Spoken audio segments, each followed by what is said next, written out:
I'm not legally allowed to own this. Ladies and gentlemen, this is not your granny's poems. These are disturbingly amazing. Have a listen. If you're able to handle it, hit it, boys! An Argentine gaucho named Bruno said, fucking is one thing I do know. Women are fine and sheep are divine, but llamas are numero uno. They're dirty and crude, they're rude and they're lewd. These Limerick tales are unscrewed. If you're easily shocked, you better get clocked, 'cause this ain't your grandma's prelude. There once was a young girl named Jill who tried a dynamite stick for a thrill. They found her vagina in North Carolina and bits of her tits in Brazil.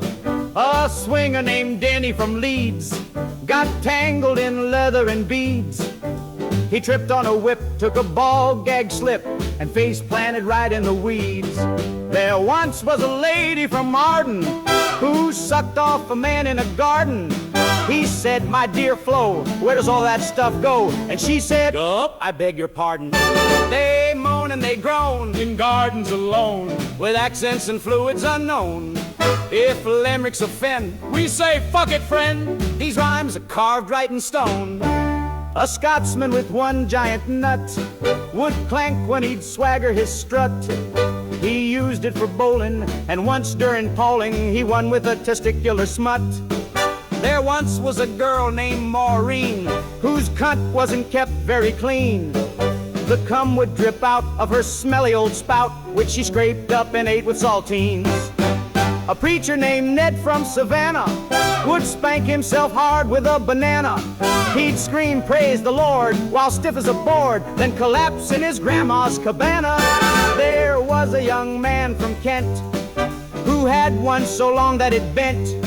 Each time that he'd screw, he'd fold it in two, and instead of coming he went.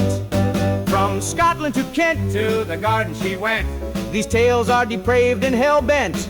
If limericks sin, we'll do it again, 'cause filth is the purest lament. No tit for tat, but plenty of cock for Kent. Who knew limericks could be so educational?